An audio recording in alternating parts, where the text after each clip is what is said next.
नमस्कार, आप देख रहे हैं लाइव 24 न्यूज़ बिहार। इस वक्त की बड़ी खबर से शुरुआत करते हैं। हालांकि 2 दिन स्टूडियो से एब्सेंट रहने के कारण खबरें नहीं आ पाई है। मैं खबर बता दूंगा। अब बहुत सारी खबरें हैं जो बहुत रोचक करने वाली बात है। हाल ही में कई घटनाएं ऐसी हुई है। मैं किशनगंज से डॉक्टर दिलीप जायसवाल साहब जो मंत्री हैं बिहार सरकार के और भूमि सुधार मंत्री हैं, उन्होंने कुछ ऐसी बयान दे दिया है, उसके बाद घमासान मचा हुआ है। बात करेंगे बहादुरगंज प्रखंड के कार्यपालक, नगर पंचायत के कार्यपालक अतीकुर रहमान साहब की और वरीय पदाधिकारियों की मेहनत के बाद कब्रिस्तान में अतिक्रमण को हटाया गया। ये बहुत बड़ी भूमिका रही है। बात हम करेंगे एक तरफ केंद्र में राजनीतिक को लेकर किस तरह से चल रही है घमासान। एक तरफ केंद्र में बीजेपी नफरत जिस तरह से फैलाने की पूरी साजिश की और कहीं ना कहीं राहुल गांधी ने भी प्रहार किया है। ये टॉपिक्स है कि इस पर दोनों के ओर आरोप प्रति आरोप लगता रहा। विजय माल्या को लेकर बातें सामने आई कि मुझे पैसे लेकर नीरव चौकसी एवं विजय माल्या जैसे आदमी फरार हो गए। तो कहीं ना कहीं कई बड़े बड़े आरोप लगते रहे भाजपा पर। बात आज हम ये भी करेंगे कि एक तरफ NH 327 की चौड़ीकरण में गरीब का घर पे बुलडोजर चल जाता है और फिर उनके घर को ध्वस्त कर दी गई, जमीन ध्वस्त कर दिया जाता है। सवाल है कि क्या उन गरीबों को इंसाफ नहीं मिलनी चाहिए? प्रशासन इस तरह से कैसे हो सकता है? किशनगंज प्रशासन ऐसी भूमिका कैसे निभा सकती है? माननीय न्यायालय का अगर सर्वोच्चतम न्यायालय के जो आदेश होते हैं उनकी अवहेलनाएं कैसे की जाती है? सवाल कई सारे हैं। मैं सब पर एक तरफ बारी बारी से चर्चा करेंगे। पहले हम शुरुआत करते हैं आपको किशनगंज से, जहां किशनगंज के भूमि सुधार मंत्री डॉक्टर दिलीप जायसवाल ने कुछ ऐसे बयान दे दिए हैं जिसके बाद घमासान मच गया है। मैं आपको बता दूं, डॉक्टर दिलीप जायसवाल कह रहे हैं कि प्रयागराज को प्रयागराज ही कहा जाएगा, मुगल सराय नहीं कहा जा सकता है। मुगलों का अंत हो चुका है, मुगल खत्म हो चुके हैं। मुगलों ने बहन बेटियों का रेप किया था। सबसे बड़ी बात है कि मंत्री हैं और संवैधानिक मर्यादा में रहकर बोलनी चाहिए। अगर क्या उस पूर्वजों ने क्या किया था, उन डॉक्टर दिलीप जायसवाल जी थे उस टाइम जो इस तरह के चीज़ें मीडिया में कह रहे हैं और वो चीज़ें सामने आ रही है। ये एक तरह से गलत आरोप आप लगा रहे हैं। दूसरी चीज़, उन्होंने एक और मुद्दे पर बयान दिया। लालू यादव पर कह रहे हैं कि हज यात्रा को रोक पाएंगे। ये माननीय मुख्यमंत्री बिहार सरकार जो अभी इस वक्त भूमि सुधार मंत्री है, जिनसे अपनी भूमि सुधार की व्यवस्था को बदला नहीं जा रहा है। अंचलों में करप्शन बढ़ा हुआ है। मंत्री जी मलाई मक्खन खाने में लगे हुए हैं, पैसे देकर मंत्री बन गए हैं और कह रहे हैं कि हम बहुत सुधार कर दिए।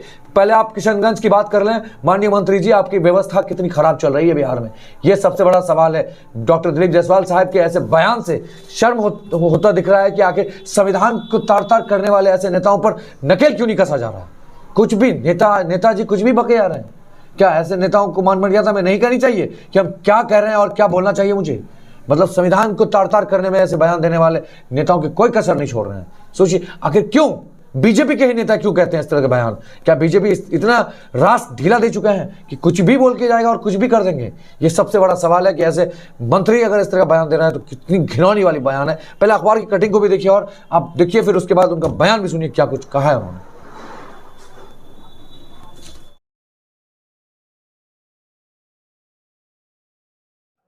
अब मुगलसराय स्टेशन नाम नहीं चलेगा, अब पंडित दीनदयाल उपाध्याय स्टेशन का नाम होगा। जिस मुगल ने हमारे बहु बेटियों का इज्जत लूटा, आज 75 साल से हम उसी के नाम पर स्टेशन चला रहे हैं।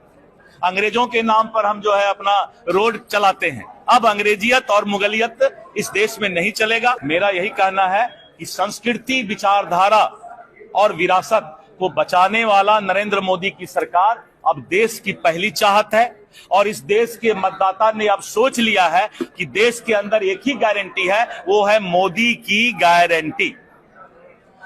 मोदी की गारंटी पर लोग विश्वास करते हैं। आपने देखा माननीय मंत्री जी के बयान के बाद जो तस्वीरें सामने आई हैं, बहुत रोचक वाली तस्वीरें हैं कि आखिर ऐसे बयान कैसे दे रहे हैं ये नेता? संविधान की दुहाई देने वाले नेताओं के ये हाल है।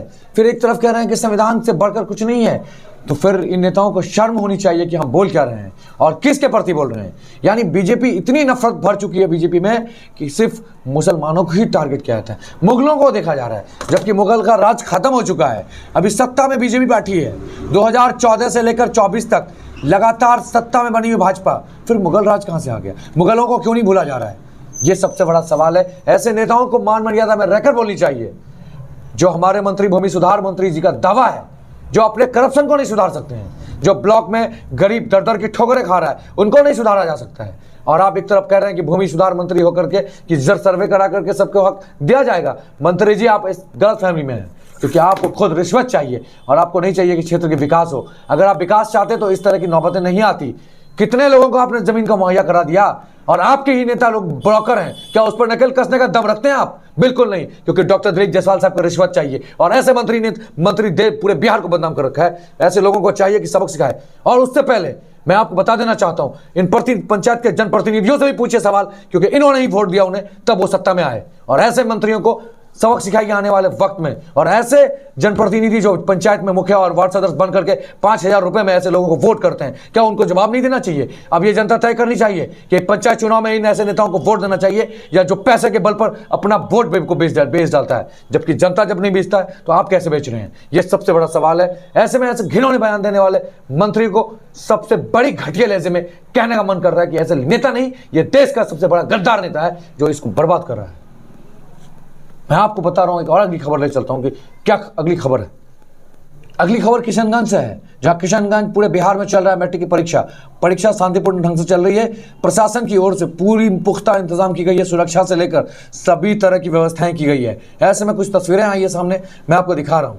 देख सकते हैं तस्वीरों के माध्यम से क्या चल क्या रहा है। और एग्जाम्स में शांतिपूर्ण ढंग से एग्जाम्स दी जा रही है और हर सरकार के और मैट्रिक बोर्ड की परीक्षा के बोर्ड परीक्षा आयोग की ओर से सख्त निर्देश भी है कि समय पर बच्चे एग्जाम्स देने के लिए पहुंचे और लेट करने के बाद फिर दिक्कत हो सकती है। ऐसे में +2 के एग्जाम्स में भी कई तस्वीरें आई थी सामने, जो बच्ची 2 मिनट लेट हो गई, उसके बाद एग्जाम्स हॉल में नहीं प्रवेश करने दिया गया, जिसके बाद काफ़ी बखेरे भी खड़े हो गए। ऐसे में तस्वीरें भी सामने आई है कि जो एग्जाम्स को लेकर जो तस्वीरें आई है और रोचक वाली तस्वीरें हैं, लगातार प्रशासन की तो ओर से पूरी कोशिश की जा रही है कि शांतिपूर्ण ढंग से जो है वो एग्ज़ाम सफल हो जाए। चलिए मैं अगली खबर की ओर बढ़ता हूँ। नई दिल्ली से खबर है। नई दिल्ली स्टेशन में भगदड़, 15 लोगों की मौत हो चुकी है। सोचिए, महाकुंभ चल रहा है, केंद्र में बीजेपी सरकार है, रेल मंत्री अश्विनी चौबे है, कह रहे थे मैंने स्पेशल ट्रेन चलवाई है। तो कहाँ है आपके ट्रेन और कहाँ है आपकी व्यवस्था? कहाँ है आम जनता के लिए सुरक्षा? ये सबसे बड़ा सवाल है।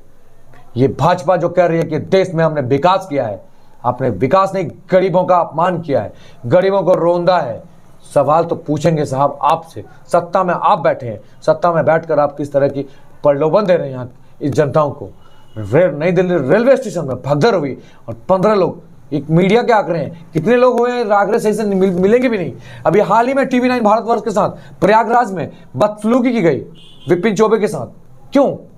अरे अफसोस होता है, केंद्र में बीजेपी सरकार और प्रशासन इतनी करप्ट हो चुकी है और सरकार दावा करती है 0 टॉलरेंस पे हम काम कर रहे हैं। काहे का काम और काहे की व्यवस्था? ये सबसे बड़ा सवाल है। ऐसे नेताओं पर शर्म आती है कहने में कि हमारे देश के नेता बहुत अच्छा कर रहे हैं। समझ नहीं आ रहा है कि इस देश के नेताओं ने बेड़ा गर्क कर रखा है हमारे देश का। कैसे हो सकता है सुधार? अफसोस है। आप समझ रहे हैं कि नेताओं ने इस देश को क्या कर दिया? आखिर कैसे हो सकता है? इस देश के सबसे पहला मौलिक अधिकार जनता का है, जिन्होंने आपको वोट दिया, जिन्होंने आपको अपनी ताकत से आपको सत्ता में लाया, और आप उनके साथ ही एक घिनौने हरकत कर रहे हैं। जहाँ सुरक्षा नहीं दे सकते हैं, जहाँ रेलवे की व्यवस्था नहीं दे सकते हैं, तो कैसे आप सरकार में बैठे हैं? ऐसे लोग चुल्लू पर पानी में डूबकर मर जाना चाहिए।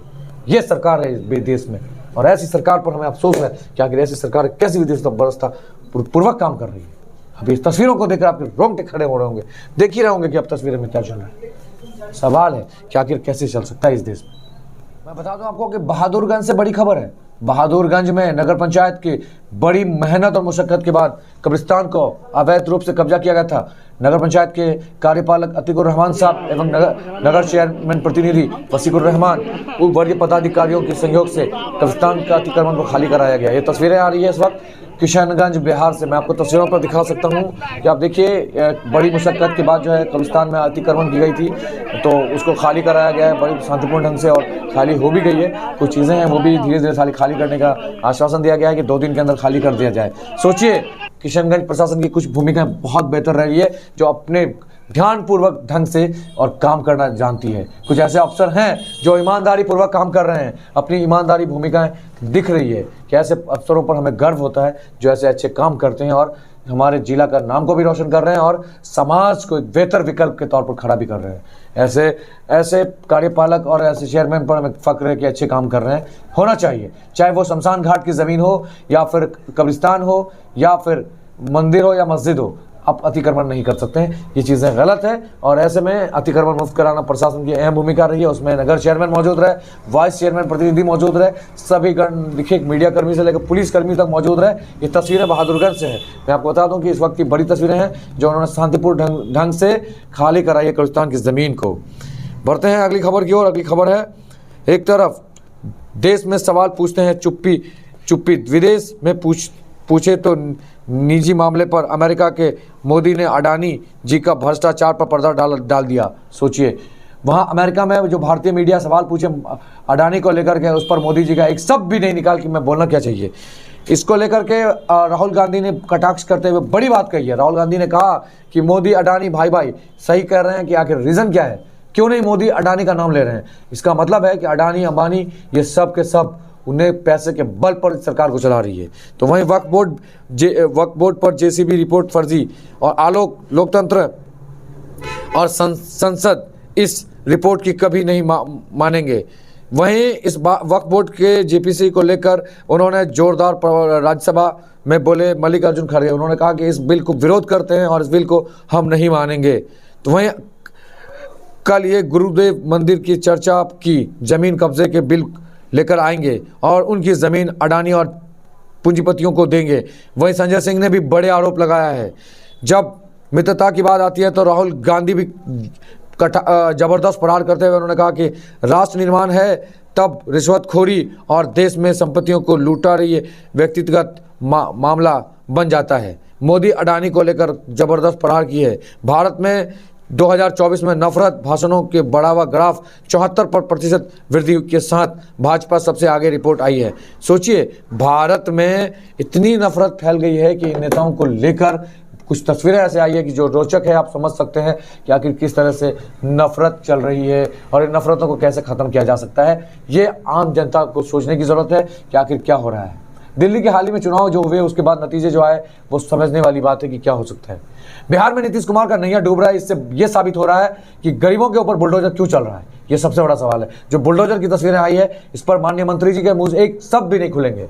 ये हाल है। मंत्री जी के पास फुर्सत कहाँ है, अनाप शनाप बयान दे रहे हैं। जो भी वो कह रहे हैं अंग्रेज शासन खत्म हो गया, तो फिर आरएसएस में क्यों हाफ पैंट पहनी जा रही है। इसका सवाल का जवाब दे दीजिए मुझे, क्यों पहनी जा रही है। अंग्रेजों ने तो पैंट और शर्ट पहना सिखाया, तो इसको क्या नहीं खत्म करवा रहे। बापू का सबसे बड़ा देन खादी कपड़े क्यों नहीं पहन रहे माननीय मंत्री जी। पहनेंगे आप, क्योंकि आपको सूट बूट चाहिए। आउट ऑफ इंडिया घूमना है, गल्फ घूमना है, वहाँ घूमना है, वहाँ तो आपको दिखाना है। यहाँ आप लंबे लंबे भाषण देकर आप लोगों को गुमराह कर रहे हैं। ये हमारे इस खास कार्यक्रम में प्रस्तुत हुए। बने रहिए लाइव 24 न्यूज़ पर। चैनल को यूट्यूब पर देख रहे हैं तो सब्सक्राइब करिए, फेसबुक पेज पे देख रहे हैं तो लाइक करिए। धन्यवाद। ऐसी खबरें को डेली लेकर आता रहूँगा। बहुत जल्द हमारा एक खास कार्यक्रम भी शुरू होने जा रहा है। सभी नेताओं को बुलाकर हम करेंगे चर्चा और क्या होगा, मुद्दे क्या हैं आपके। आप भी अपना मुद्दे ज़रूर हमें फेसबुक के माध्यम से अपने क्वेश्चंस को भेज सकते हैं। धन्यवाद।